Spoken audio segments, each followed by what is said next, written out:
Hello, everyone, and welcome to the Green 19 podcast. I'm Dominique Yates. I'm joined by Tom Silverstein. Ryan Wood is out this week, but hey, it's next man up mentality, right? Yep. So we're ready to roll. Yeah.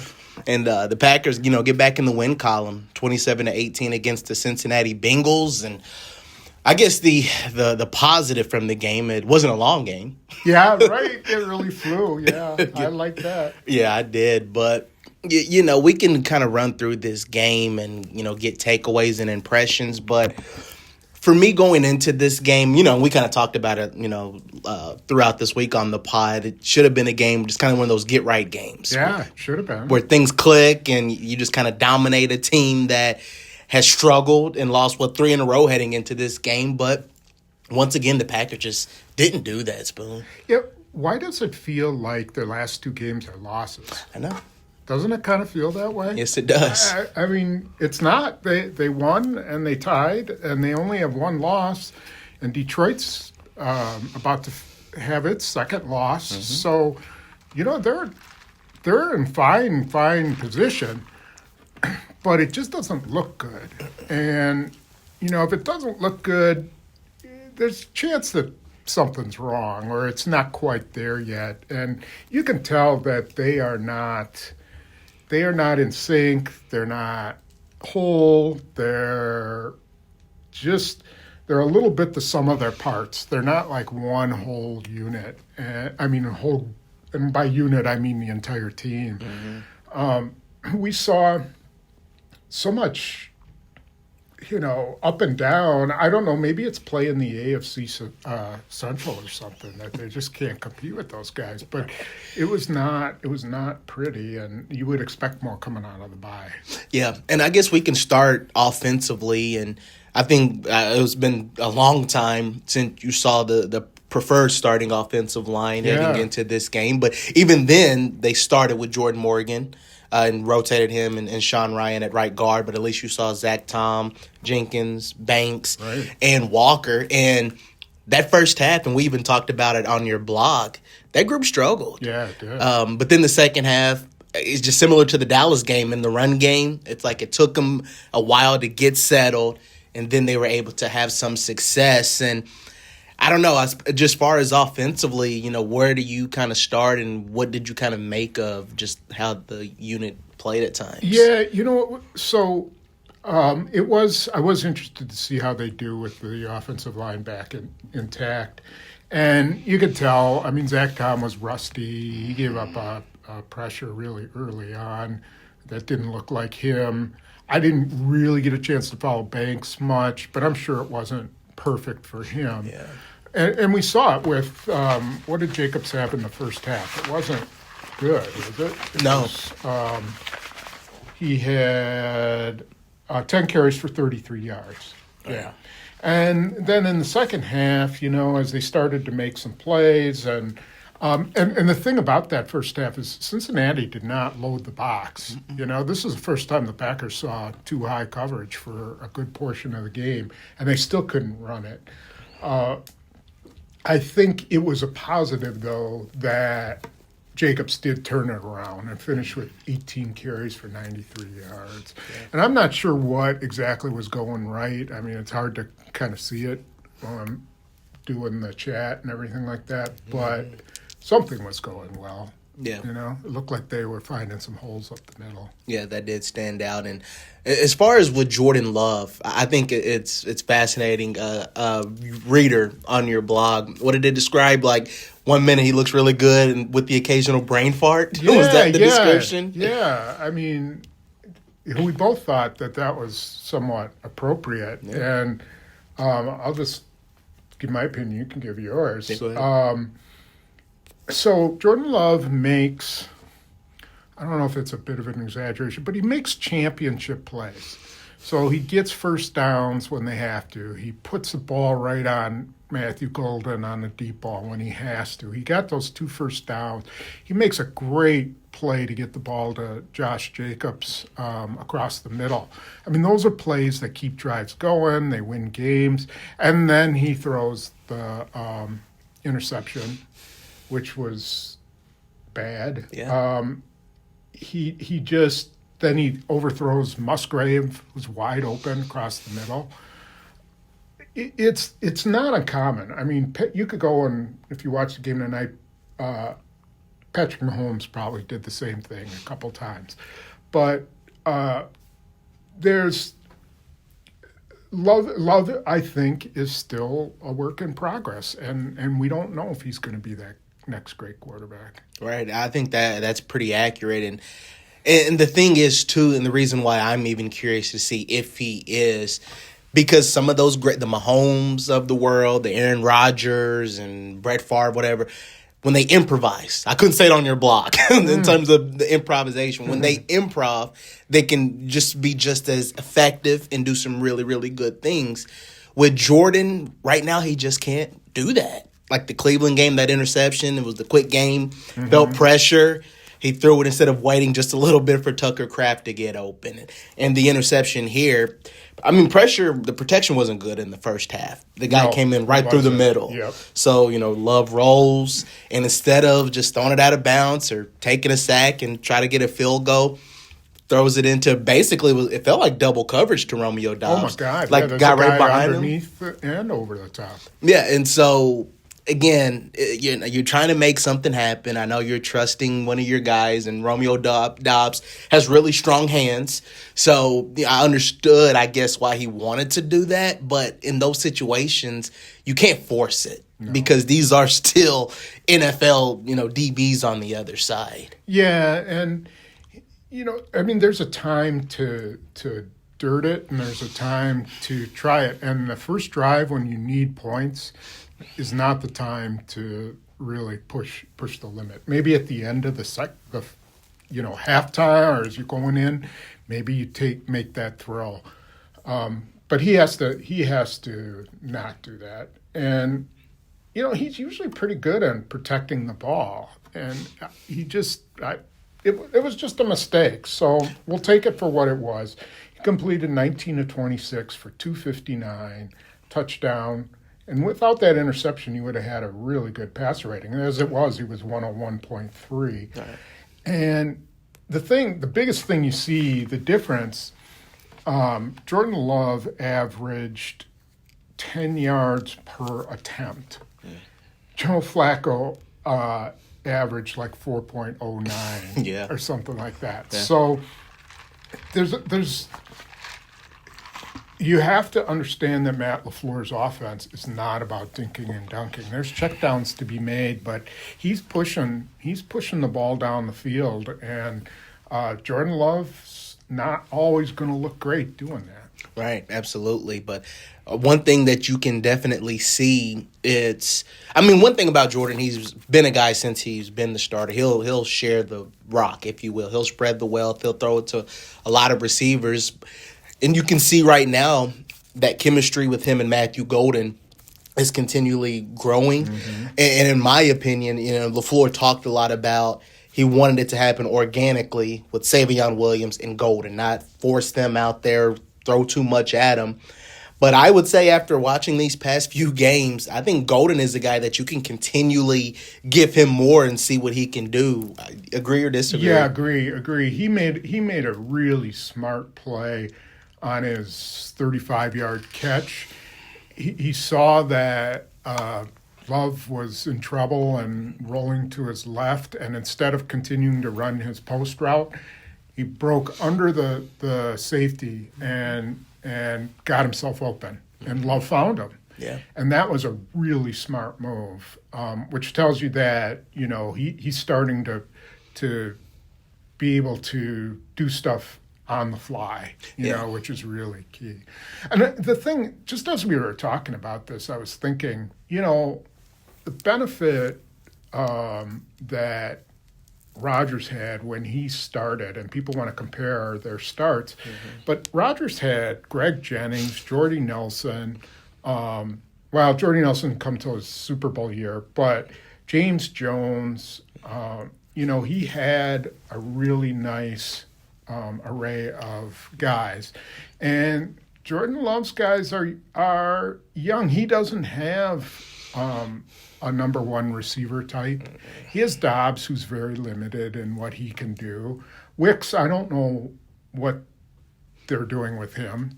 They don't seem to set him up for anything. He's got a good tight end in Kraft, and Golden. And Golden is going to be, a really, really valuable receiver. And then everyone wants to see what happens when they add Christian Watson to that mix.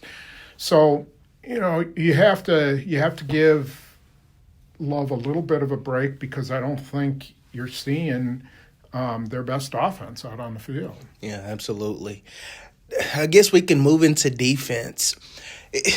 I don't know what to make. It's a weird group. I mean, I watched the first half, and I'm like, okay. We talked about, you said, that get-back performance. After 40 points in Dallas, watch the first half against the Bengals. I'm like, okay, there's the defense's kind of get-right type of performance. And then the second half rolls around, and it's just – right, at least through these past couple of games and maybe even a few moments in Cleveland, it's almost like this Packers defense hasn't figured out to adjust what offenses are doing out of halftime. Yeah. And that's something that's really kind of a head-scratcher right now. Yeah, I think there's a couple things that stand out. And one is, it was true in the Dallas game. And everyone has a plan now for dealing with Micah Parsons and the rest of their pass rush. And it hurts them that they don't have Devontae Wyatt, because they need someone coming up the middle. Yeah. But all that said, you're going to lose guys. Teams have this plan, get the ball out of the quarterback's hands.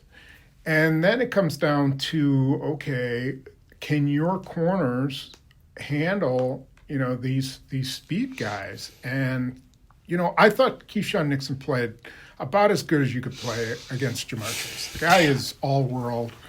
Nixon was in his face a good portion of it. I don't really blame him for that, but I think they play a little bit scared with those corners. They don't really have. Well, they definitely don't have a Patrick Surtain or anything like that. And I think Hafley's a little bit afraid to blitz and go all wild when he has those corners. I just think that's not the type of team they are. They're going to be a zone team. And so they got to figure out, how do they get pressure on the quarterback when teams getting those throws out really quick. That's a good point. Because I was thinking in the third quarter, the Flacco touchdown to Hudson, didn't he blitz Cooper and Quay Walker got beat? I don't know. Quay Walker got beat. Yeah. I didn't see. Yeah, I think he did. I'd have to go back and look at it. Yeah. But, they dinked and dunked, and that 17-play drive was just a microcosm of what they're going to see and what they saw. They have to tackle a little bit better and be on their P's and Q's. They didn't stop the run very well on that drive. All that said, they gave up 18 points, and that's good enough to win. Keep a team under 20, you should win.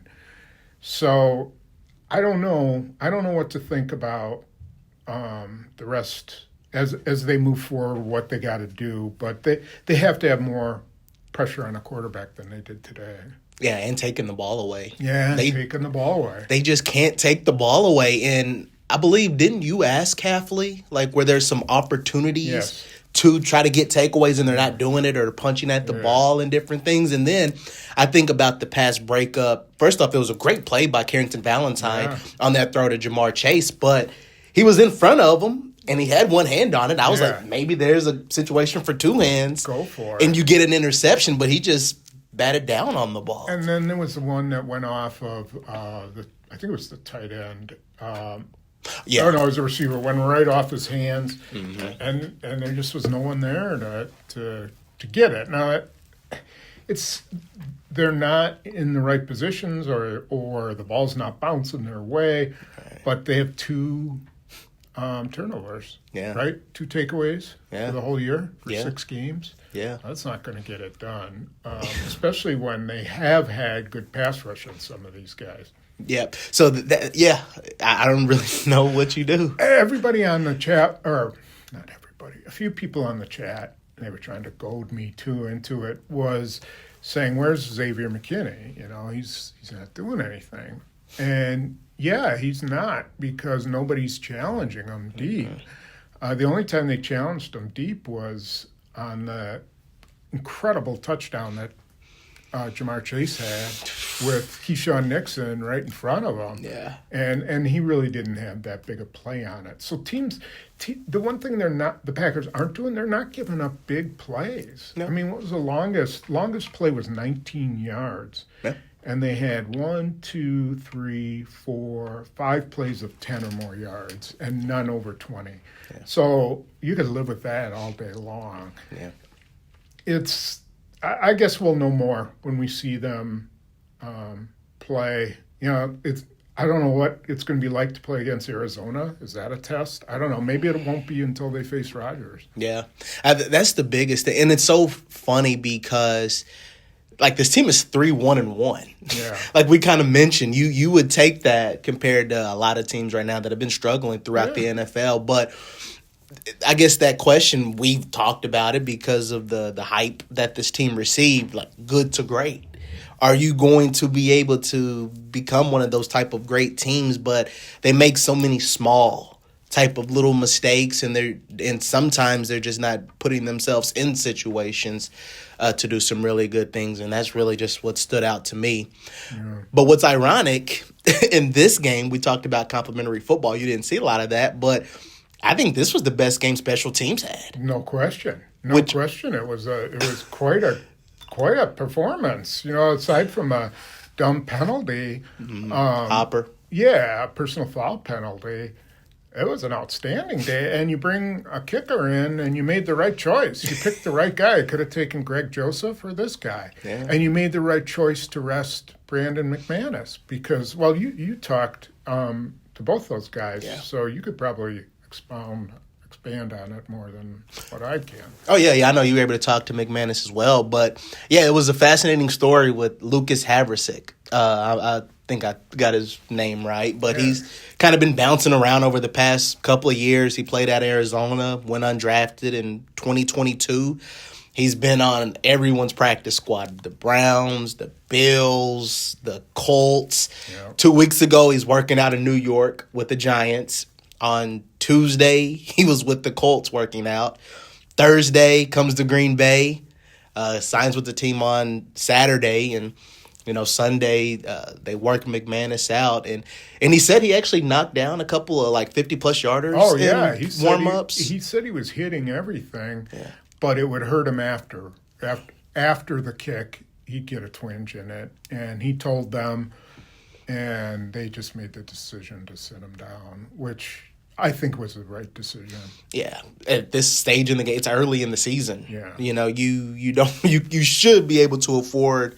Not having him out there. But, yeah, Havrisik, he delivered. I mean, he made a 43-yarder and a 39-yarder to essentially ice the game, making a 9-point game, and the Packers win. So, on top of that, the protection was really good. Yes, they used every starter they had under the sun to do it, but the protection was good. They did. And then, the coverage, the kickoff coverage was really good. That's one thing that's been pretty good all year, with the exception of that one in Dallas. And then their kickoff returns were pretty good. I mean, doesn't Bo Melton need to be, in position to take a couple of those? Because he 30-plus yard games? Yeah, he had a 36-yarder, and he had 2 30s against Dallas. Yeah, that's good. Yeah. I mean, Savion Williams was pretty good, too. He was. He looked pretty decent. And Dobbs fair caught everything, or not fair caught, but he returned. Mm-hmm. And he lit the ones that bounced into the end zone. I mean, he lit that drop, and that was the right decision. So... Rich Bisaccia. That's right. After we hammered them week after week, they had a good day. Yeah, absolutely. And Matthew Golden at punt return, I know he's trying to get a feel for it. He said in the locker room he wants to return punts, and the decision-making is so crucial. And, I mean, I can only imagine what it would be like for a guy, you didn't even return punts in Pop Warner or high school, college, or anything like that, and now you're asked to do it in the NFL. You would imagine there is a learning curve. And he said he wants to be out there, but I know it's kind of like the risk you take when you throw young guys out there. Yeah. But with a team like this that is chasing Super Bowls. I mean, I wonder, can you afford to deal with it? I know it is early, but it still makes me wonder. It makes me wonder now that he's having a bigger role. So I would want him to get the ball in his hands any way you can. And, as he was integrating into the offense, that was another way to get him the ball, bunt returns. Now, as he's sort of, advancing, I think maybe they need to consider another alternative or tell him, there's nobody around you for 5-10 yards, take it. If not, fair catch it. Like the one he felt fair caught today,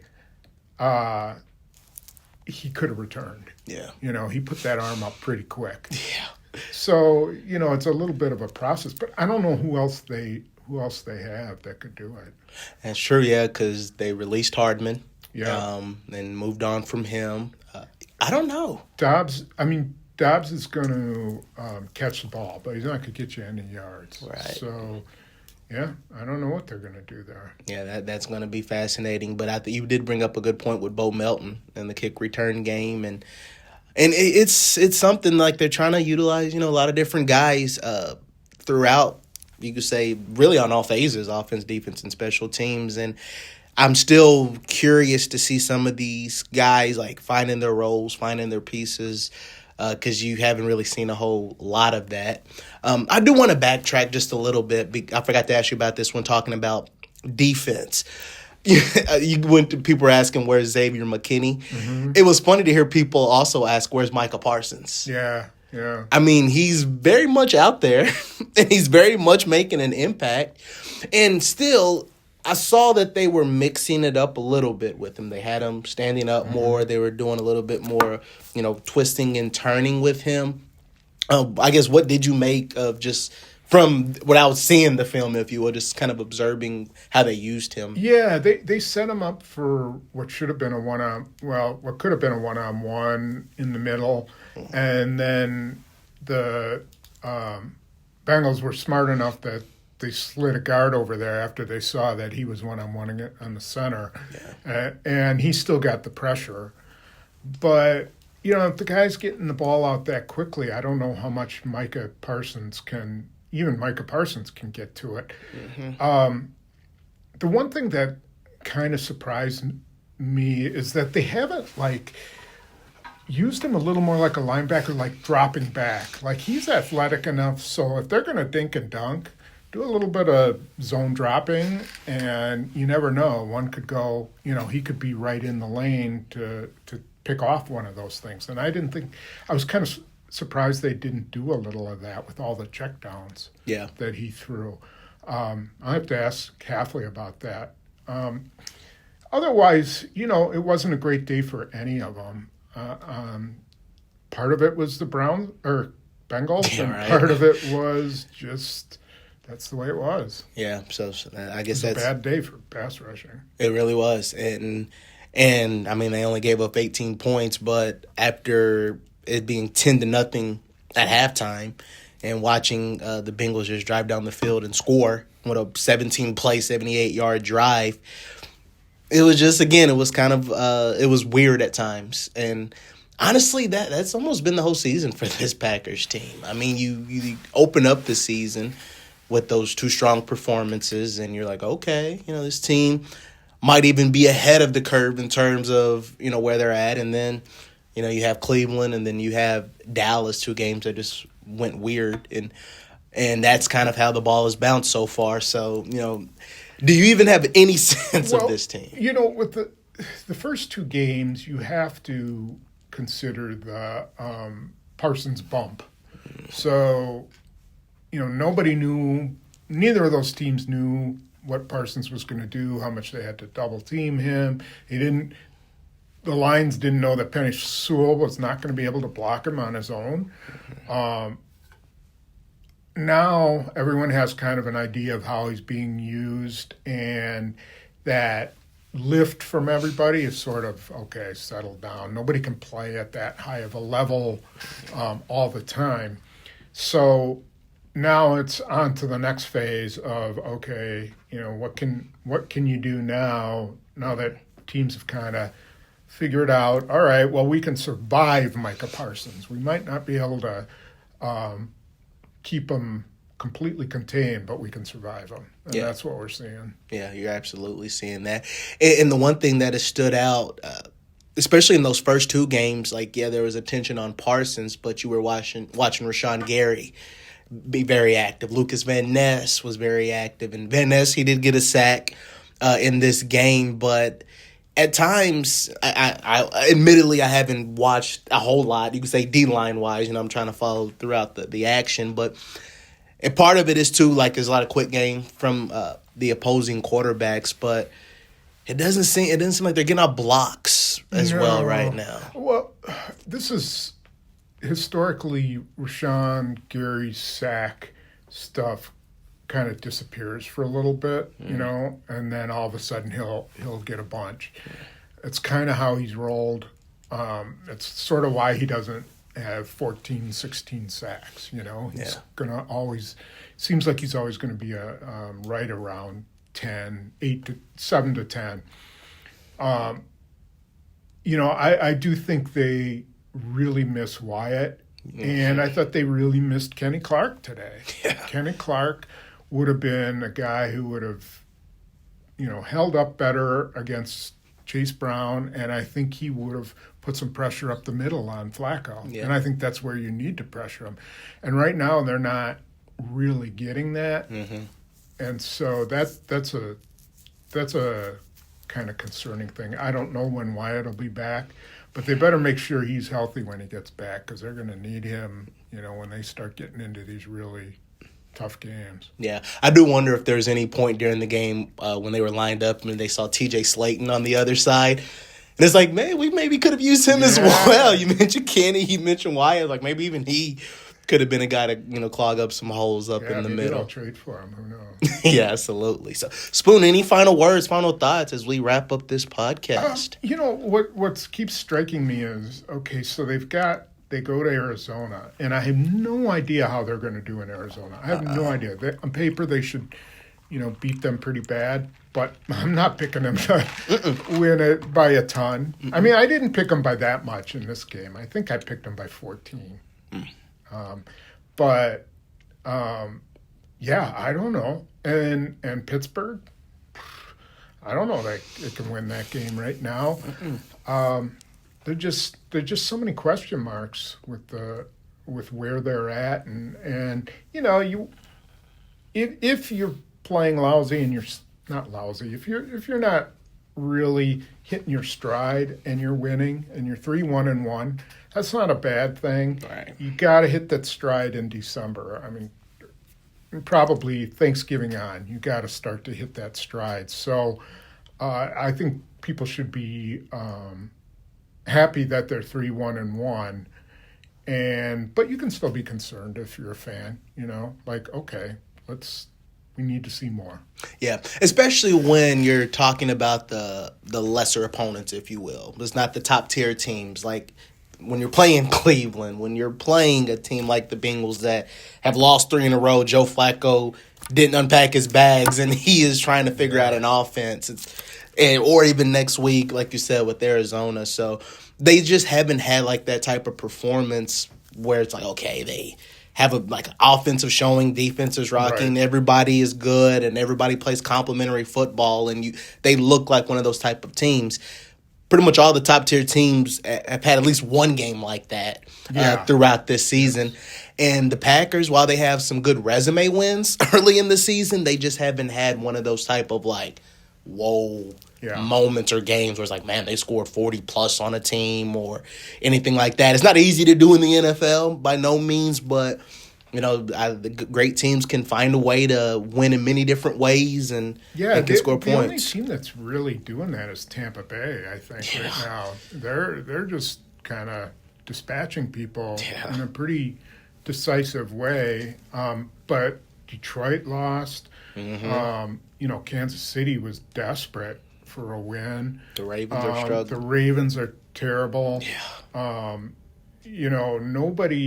Philadelphia lost again. They did. To the Giants. Yeah. So everybody's got problems. And I think it's really who sorts it out at the end. Right.